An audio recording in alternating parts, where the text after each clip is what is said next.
नमस्कार दोस्तों, आप देख रहे हैं सिनेमा हॉल और मैं अजय परमात्मा।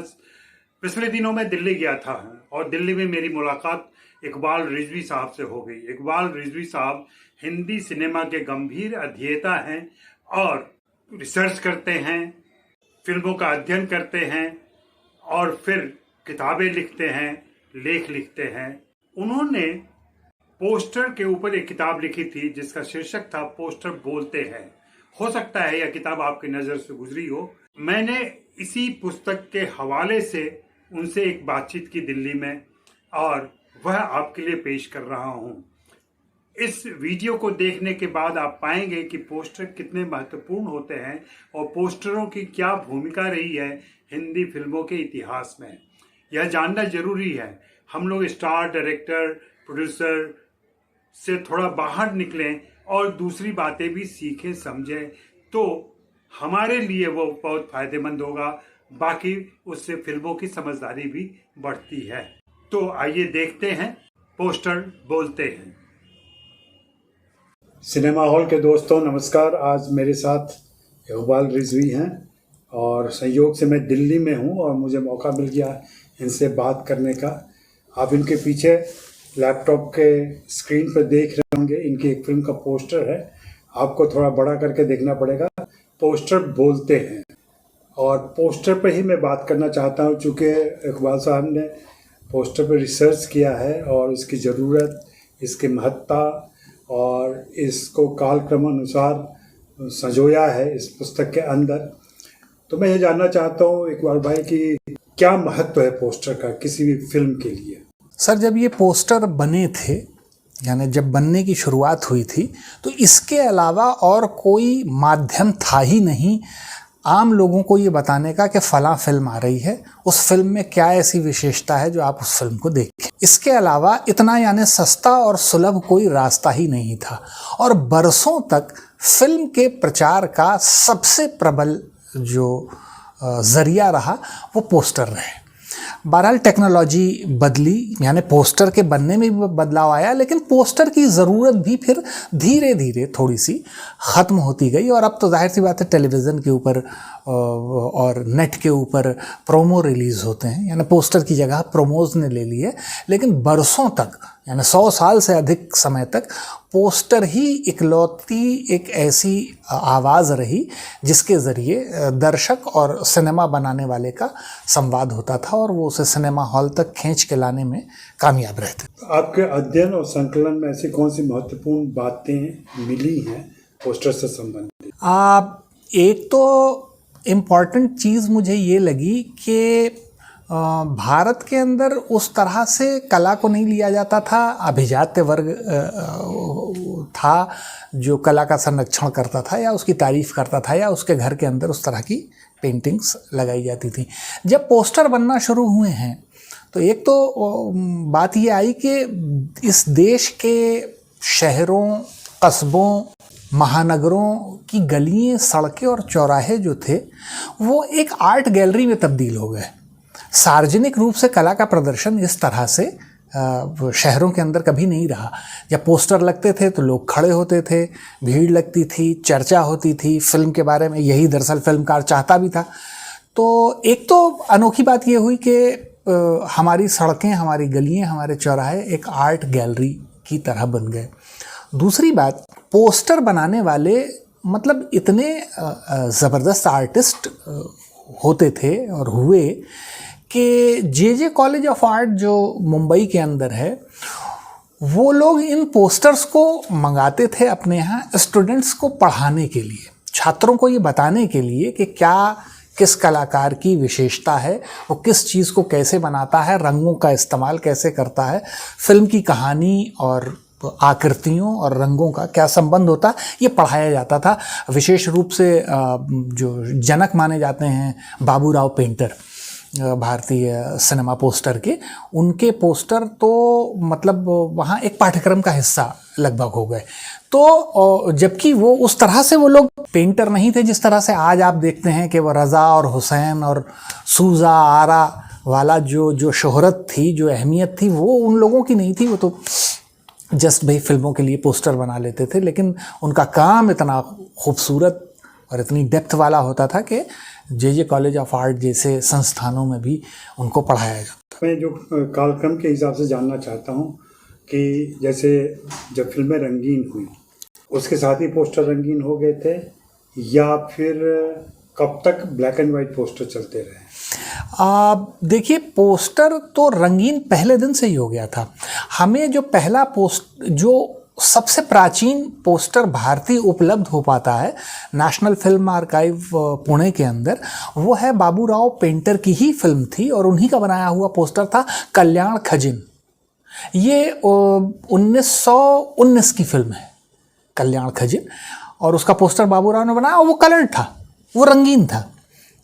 तो पोस्टर शुरू दिन से ही रंगीन रहे और मुझे लगता है कि इसमें बहुत जो हाथ रहा वो हॉलीवुड की फिल्मों के पोस्टर्स का रहा, क्योंकि भारत के अंदर पोस्टर का परिचय, फिल्म पोस्टर का परिचय हॉलीवुड की फिल्मों ने ही कराया, जो यहाँ आती थी और फिर वो उनके प्रचार के लिए वो पोस्टर भी लगाए जाते थे और शायद यहीं से इंस्पायर होके बाबूराव पेंटर ने पोस्टर बनाने शुरू करे। तो रंगीन ही थी, पोस्टर रंगीन ही रहा। तो पोस्टर बनाने की कला में क्या क्या महत्वपूर्ण फर्क है, जो जिसको डिस्टिंक्टिव फर्क कह सकते हैं, वो किस तरीके से दिखाई पड़ते हैं? देखिए, 60 तक के दशक के अगर आप पोस्टर देखते हैं और ज़रा सा उससे पहले के 50 तक के दशक के पोस्टर देखते हैं, वो ज़्यादातर मैक्सिमम काम हाथ से होता था। उसके अंदर फोटो सेशन कराए जाते थे कलाकारों के, जो पोस्टर आर्टिस्ट जैसे सोचता था कि मुझको इसको ऐसे दिखाना है, वो वैसे उनके फोटोग्राफ खिंचवाए जाते थे, फिर उन फोटोग्राफ के ज़रिए से वो स्केच करके और वो बनाते थे। लेकिन जैसे जैसे कैमरा डेवलप होता गया और कैमरा की तस्वीरें सामने आईं और उनके परिणाम बहुत अच्छे और प्रभावशाली दिखने लगे, तो धीरे धीरे टेक्नोलॉजी ने प्रवेश करा हमारे पोस्टर बनाने की प्रक्रिया के अंदर। फिर ये भी होने लगा कि उनके खूबसूरत किस्म के फ़ोटो, यानी फ़िल्म के जो शॉट्स होते थे, उनमें भी उनके चेहरों को या उनकी भाव भंगिमा को एक जगह चिपका दिया जाता था और आसपास हाथ से कुछ ऐसे पेंट कर दिया जाता था। ये काम जल्दी होने लगा और ये काम सस्ता होने लगा, लेकिन जो खूबसूरती हाथ से, पूरी तरह से हाथ से बनाए हुए पोस्टरों में होती थी, वो तो नहीं होती, ऐसा तो नहीं होता था। लेकिन फिर भी उससे बहुत से बदलाव आए। पोस्टर्स के ऊपर दृश्य जो दिखाई देने लगे, पहले बहुत क्लोज शॉट्स के अंदर पोस्टर्स के ऊपर चेहरे हुआ करते थे जिनको दर्शकों को पहचानवाना होता था कि इस फिल्म के अंदर भाई ये हैं। उनकी जगह फिर दृश्य आने लगे पीछे लंबे। लैम्प पोस्ट है, किसी चौराहे का दृश्य है, वहाँ हीरो हीरोइन खड़े हुए हैं, किसी बाग का दृश्य है, ये धीरे धीरे उस फोटोग्राफी की वजह से आने लगे। ये एक मेजर टेक्नोलॉजी ने बदलाव करा था। आज़ादी के पहले का कुछ अध्ययन करते समय मुझे ये जानकारी मिली कि गांधी जी और दूसरे लोगों ने भी इस पर आपत्ति की थी कि चुंबन दृश्य वाले पोस्टर न लगाए जाएं शहरों में। जी ये सिर्फ एतराज़ नहीं करा था, बल्कि आपको जान के हैरत होगी कि आंदोलन चले। दिल्ली की ही एक मैं मिसाल दूं, नरगिस और दिलीप कुमार की एक फिल्म थी, शायद तराना उसका नाम था, और उसके पोस्टर में बस ये था कि एक कोने पे दिलीप कुमार का ऊपर फोटो है और नीचे नरगिस का है और उन दोनों के होंठ बहुत करीब हैं, बस सिर्फ इतना था। लेकिन जब वो यहाँ चला तो यहाँ के लोकल लोगों ने, दिल्ली के लोगों ने, जिन इलाकों में पोस्टर लगे, बहुत कड़ा एतराज़ करा कि ये पोस्टर जिन इलाकों पे लगे हैं, यहीं से हमारी लड़कियां स्कूल में जाती हैं पढ़ने के लिए और उनके ऊपर क्या इसका असर पड़ेगा। तब दिल्ली में जो नगरपालिका थी उसके पास गया मामला और उन्होंने फ़िलहाल तो पोस्टर हटवाए और फिर उन्होंने एक नियम बनाया कि अब जो है पोस्टर जो लगेंगे दिल्ली की इन सड़कों के ऊपर, वो एक तरह से सेंसर नगरपालिका करेगी और तब होगा। इसके अलावा तमिलनाडु विधानसभा के अंदर और महाराष्ट्र विधानसभा के अंदर लोगों ने ये प्रश्न उठाए, प्रोटेस्ट करा कि फिल्म के पोस्टर्स जो हैं वो अश्लील हो रहे हैं। और फिल्मों की अश्लीलता को लेकर महात्मा गांधी से जिन लोगों की जो लोग शिकायत करते थे वो प्रमाण के तौर पर पोस्टर ही दिखाते थे कि ये देखिए बापू पोस्टर में कितना करीब करीब पुरुष और स्त्री हैं, इनका क्या असर पड़ेगा, और फिल्म तो इससे कहीं ज़्यादा कई गुना आगे होती है, लिहाजा आप देखिए। और तब वो एक गांधी जी के मन में धारणा बनी कि हाँ भाई अश्लीलता तो ज़रूर इन पोस्टर से बढ़ रही। तो क्या सामाजिक संस्कृति और सामाजिक नैतिकता से भी संबंधित है पोस्टरों का रूप विधान या पोस्टरों का शिल्प विधान? हाँ, सीधा सीधा यानी पोस्टर के ऊपर यानी कोई एक चित्र, ऐसा क्या चित्र बनाया जाए जो लोग उससे आकर्षित तो हों लेकिन जो मौजूदा सामाजिक मान्यताएं हैं उनका उल्लंघन भी वो ना कर रहे हों। और शुरुआती सालों के अंदर ये बड़ा ध्यान रखा गया इस बात का, इसमें दो राय नहीं है। आप शुरुआती पोस्टर देखें, अगर 1919 में कल्याण खजिन का सबसे प्राचीन पोस्टर हमें मिलता है और वहाँ से लेके आप आगे चले आए 1940-42 तक, तो पोस्टर बड़े यानी एक बहुत सुखद सा एहसास होता था पोस्टर को देख के, कोई उत्तेजना या कोई इस तरह की बात नहीं होती थी। ये चीज़ें उसमें भी मुझे लगता है कि एक जो होड़ होती है, तो पोस्टर का सामाजिक नैतिकता से रिश्ता तो बिल्कुल रहा है, क्योंकि जब हमारे शुरू में पोस्टर बने हैं तो वो बड़े सुंदर से खूबसूरत से होते थे जिनको लोग देखते थे। लेकिन फिर शायद होड़ रही होगी कि हम क्या पोस्टर के अंदर एक ऐसी चीज़, क्योंकि पोस्टर ही एक ऐसा ज़रिया था जो आप दर्शक से संवाद कर सकता था, फिल्म बनाने वाला। तो अब क्या करें कि दर्शक ज़्यादा से ज़्यादा आकर्षित हो।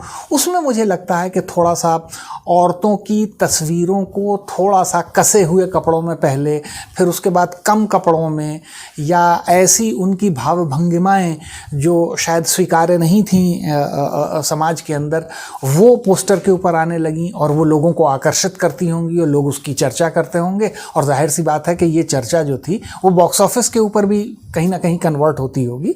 इस तरह से धीरे धीरे वो पोस्टर्स के ऊपर भी यानी उनकी आकृतियों में भी वो बदलाव आया। पोस्टर की भाषा क्या रखी जाए हिंदी फिल्मों में, ये क्या शुरू में भी विवाद का विषय था? जैसे अभी मैं लगातार एक मुहिम चला रहा हूँ जिसमें हिंदी फिल्मों के पोस्टर के हिंदी में लिखे जाने की मांग मेरी रहती है। आप देख रहे होंगे कि सारे पोस्टर पर देवनागरी में नहीं लिखा जाता, रोमन में लिख के फिल्मों का नाम आता है और हिंदी की ज़रूरत ही नहीं समझी जाती। मेरा अपना तर्क है कि कन्नड़, तमिल, तेलुगु, मलयालम, बंगाली, भारत में, विदेशों में तो हर देश की भाषा में ही उसके पोस्टर आते हैं। सिर्फ हिंदुस्तान और हिंदी फिल्में हैं जिसके पोस्टर अंग्रेजी में आते हैं, हिंदी में ज़रूरत ही नहीं समझी जाती। ऐसी कोई समस्या पहले भी आई थी या ये कब से अंग्रेजी का चलन हुआ पोस्टर पर, कुछ बता सकते हैं आप? देखिए, जहाँ तक मैंने अध्ययन करा उसमें मैंने ये पाया कि वो लोग उनका बिजनेस सेंस जो था उस ज़माने के अंदर, यानी हमारी फिल्म को लोगों तक ज़्यादा से ज़्यादा हम पहुंचा सकें पोस्टर के प्रचार के ज़रिए, तो वो सीधा सा गणित उनके पास था कि हम किन लोगों के बीच में ये पोस्टर लगा रहे हैं। तो जिन लोगों के बीच में लगा रहे हैं उनकी मुख्य भाषा क्या है। तो ये तयशुदा बात थी कि सिनेमा को वो अभिजात्य वर्ग सिर्फ अंग्रेज़ी जानता था, सिनेमा उसके लिए नहीं बनता था, सिर्फ नहीं बनता था। यानी तो अब सवाल ये है कि पोस्टर के ज़रिए हम बताना चाह रहे हैं कि ये फिल्म है, पारस नाम की फिल्म आ रही है, तो अंग्रेज़ी में अगर वो सिर्फ खाली पारस लिख दिया जाता, उस ज़माने में रेट ऑफ लिटरेसी भी इतनी ज़्यादा नहीं थी, तो जाहिर सी बात है वो अभिजात वर्ग देखता और दूसरे लोग पूछते आसपास के ये क्या लिखा हुआ है, इस फिल्म का क्या नाम है। उन्होंने सीधा सा कहा कि हम जहाँ जिस तबके के अंदर फिल्म दिखा रहे हैं उस तबके की भाषा क्या है। तो जो हिंदी बेल्ट कहलाती है उसमें दो भाषाएं सामान्य थीं, यानी भाषा तो एक ही थी, उसकी लिखने की शैलियाँ दो अलग अलग थीं। तो उर्दू और हिंदी में ही पोस्टर, ये तय बात थी कि अगर वो हिंदी में पोस्टर का नाम लिखा है तो कहीं ना कहीं उर्दू पे ज़रूर उसमें आता था। ये 50 के दशक के आसपास आप देखेंगे कि धीरे धीरे अंग्रेज़ी नाम यानी रोमन भाषा के अंदर आने लगा। रोमन भाषा और हिंदी, ये शुरुआत हुई 60 और 70 के दशक में। धीरे धीरे उर्दू पोस्टर्स से हटने लगी और तब हिंदी और अंग्रेज़ी रह गई। और मुझे लगता है ये ग्लोबलाइजेशन का जब दौर शुरू हुआ है 90s के बाद, तो धीरे धीरे देवनागरी को भी रिप्लेस कर दिया और यहाँ भी वही गणित था। फिल्म किसके लिए बना रहे थे? वो युवा वर्ग जो था हमारा, वो अब अंग्रेज़ी स्कूलों में पढ़ रहा था, ज़्यादा कंफर्टेबल था। वो हिंदी भी पढ़ सकता है, हिंदी भी बोलता था, लेकिन अगर अंग्रेज़ी में लिखा जाता है तो उसको वो समझ सकता है। शायद उस वर्ग को ध्यान में रख के और ग्लोबलाइजेशन का ध्यान रख के कि हमारी ये फिल्म के पोस्टर अगर यूरोप में, अमेरिका के अंदर भी कोई देख रहा हो, नेट धीरे धीरे तब तक आ चुका था, तो उसका नाम कम से कम रजिस्टर हो जाए उन लोगों के दिमाग में। शायद यही एक वजह थी कि उन्होंने हिंदी को इग्नोर करके सिर्फ और सिर्फ अंग्रेजी को रखा। कुछ पोस्टर आर्टिस्ट का नाम बता सकते हैं जिनका नाम काम बहुत ही उल्लेखनीय रहा हो? उसमें अजय जी ये है कि कुछ लोगों ने वाकई बड़ा बड़ा उल्लेखनीय काम करा जिनके नाम आने से रह गए, क्योंकि पोस्टर आर्टिस्ट जो थे समाज में उस तरह से प्रतिष्ठा उनकी थी ही नहीं कि उनके बारे में लिखा जाए, उनके बारे में चर्चा की जाए। अब जैसे बाबू राव पेंटर का नाम भी इसलिए आता है कि चूंकि वो फिल्म मेकर भी थे। वो जो स्थापित हैं उनका नाम जो जिंदा है वो इसलिए जिंदा है क्योंकि वो फिल्म मेकर थे। इसमें कुछ दिलचस्प तथ्य हैं। केदार शर्मा का नाम आपने सुना होगा, बड़ी शानदार फिल्में बनाई, राज कपूर के उस्ताद भी, न्यू थिएटर का काम करा, राज कपूर के उस्ताद भी कहे जाते हैं। सिनेमा में जब आए थे पोस्टर आर्टिस्ट के रूप में आए थे और उन्होंने पोस्टर बनाए थे। अयाज एक हुआ करते थे, उनका स्केचिंग में मास्टरी थी, मुंबई में थे, वो रहते थे। और पोस्टर के ज़्यादातर जो आर्टिस्ट हुआ करते थे, जो छोटे स्केच या कुछ इस तरह की आकृतियाँ बनानी होती थी, वो तो अयाज कई पेंटर्स के लिए काम करा करते थे। तो अभी इसके ऊपर शोध किया जाना शेष है। शायद ज़रूर कहीं ना कहीं काम भी चल रहा होगा कि एक किताब में इकट्ठा करा जाए, चाहे थोड़ी सी ही जानकारी मिले कि वो लोग कौन कौन थे। और कुछ लोग नामों का उल्लेख मैंने अपनी इस पुस्तक के अंदर करा है, लेकिन ये इतना काफ़ी नहीं। पोस्टर के जो साइज होते हैं वो कौन डिसाइड करता है? क्योंकि एक ज़माने में कैनवास पे पोस्टर आते थे, आपको याद होगा, सिनेमा घरों पर वो लगते थे, अब वो कागज़ के बनने लगे हैं, पहले वो कैनवास के होते थे। तो मैं पूछ रहा हूँ आपसे कि कैनवास के पोस्टर, फिर उसके बाद दीवारों पर जो पोस्टर स्टैंडी आजकल आए हैं, तो ये सारे कौन तय करता है? और इसके सचमुच कोई स्टैंडर्ड साइजेस बने हुए हैं कि इतने साइज के पोस्टर बनेंगे? इसका स्टैंडर्ड साइज तो उस दिन तय हो गया था जब कागज़ बनना शुरू हुआ। जब कागज़ का प्रोडक्शन शुरू हुआ, यानी कागज़ छपाई के लिए अब उपलब्ध होगा, तो जाहिर सी बात है कि एक साइज़ तो वहाँ तय करा गया था। और ये तय हुआ अमेरिका के अंदर, ख़ासकर हॉलीवुड के लोगों ने जब ये पोस्टर वहाँ बनना शुरू हुए तो एक निर्धारित साइज़ उन्हीं लोगों ने करा था जिसको हम यहाँ अखबार को अगर पूरा खोल लें, दोनों पन्ने अखबार के खोल लें, और जो साइज़ आता है, मूलतः साइज़ ये माना गया था कि इस साइज़ को अगर हम गलियों में लैंप पोस्ट के पास लगाते हैं तो ये विजिबल हो। और फिर उसके बाद ये करा गया कि बड़े पोस्टर भी लगे जिस पिक्चर हॉल के अंदर वो फिल्म लगी है, वो कैनवस पे, यानी टाट के पर्दे के ऊपर चूना लगा के और उसको सुखा लिया जाता था, तब वो कैनवस बनता था और उसके ऊपर बनाया जाता था। वो कोई भी साइज़ हो सकता था। वो इस बात पर निर्भर करता था कि पिक्चर हॉल का फ्रंट कितना लंबा, चौड़ा, ऊंचा है, उस हिसाब से वो बनने लगे थे। और बरसों तक इसी तरह से पोस्टर का साइज़ ऐसे ही निर्धारित होता रहा। वो जो पेपर आते थे जहाँ कागज़ बनता था, उसी साइज़ के कट के आते थे, यानी उसके ऊपर और भी काम हुआ करते थे पोस्टर छपने के अलावा भी, लेकिन साइज़ वही होता था। जो आप कह रहे हैं कि अब ये बहुत बड़े बड़े होने लगे, इसमें भी टेक्नोलॉजी का योगदान। ऑफसेट प्रेस जब आया, उससे एक सुविधा ये मिली कि हम भाई इसको इतना शार्प प्रिंट कर सकते हैं कि अगर टुकड़े टुकड़े जोड़ के हम बहुत लंबा सा एक पोस्टर बनाना चाहें तो बन सकता है। और इसका प्रयोग करा गया, सफल रहा, लोगों को आकर्षित इसने बहुत करा। यानी बहुत लंबी दीवार के ऊपर एक बहुत लंबा सा पोस्टर लगा दिया जाए तो जाहिर सी बात है तेज़ी से कार में या स्कूटर पे जा रहा है आदमी तब भी उसको दिख जाता है। तो वहाँ से ये साइज़ पोस्टरों के बदलना शुरू हुए और उसके बाद कटआउट का दौर शुरू हुआ। तो साउथ के अंदर तो 40-40 फुट ऊंचे उन्होंने कटआउट सिनेमा के और उस तरह से बनाए हैं। तो पोस्टर का जो कागज़ होता था उसका साइज़ ये कागज़ बनाने वाली कंपनियों ने ही तय करा था। और सबसे बड़े पोस्टर का कोई रिकॉर्ड है क्या? मेरे संज्ञान में इस तरह से नहीं है कि वो सबसे लंबा कौन सा था, लेकिन साउथ में ही ये एक परंपरा रही है कि यानी पोस्टर उन्होंने बनाए हैं। मैंने देखा है हाजी अली के पास एक बिल्डिंग है, जी। वहाँ पे 12 साल पहले राम गोपाल वर्मा की कोई फिल्म आई थी, उसका पोस्टर लगा था और बिल्डिंग के करीब 20 माले की बिल्डिंग थी, तो 20 माले की ऊंचाई से नीचे तक वो पोस्टर लगा। हाँ, ज़रूर ऐसा हुआ होगा, ऐसा ज़रूर हुआ होगा, लेकिन ये आम बात है साउथ में सर, ये एक आम बात साउथ में है। वो लोग सिनेमा को लेकर उनकी दीवानगी और उनका अप्रोच जो है वो हिंदी बेल्ट से काफ़ी अलग है। शुक्रिया इकबाल भाई, और आप मेरे दर्शकों से ज़रूर आग्रह करें कि वो आपका ये वीडियो देखें और मेरा चैनल भी देखते रहें। ज़रूर अजय जी का चैनल ज़रूर देखिए और अपने मिलने वाले परिचितों को भी बताइए। सिनेमा के बारे में एक से एक दिलचस्प जानकारी अजय जी के पास है, और सिर्फ है नहीं, वो उसे बांटने में भी यकीन रखें। सिनेमा हॉल को ज़रूर सब्सक्राइब कीजिए।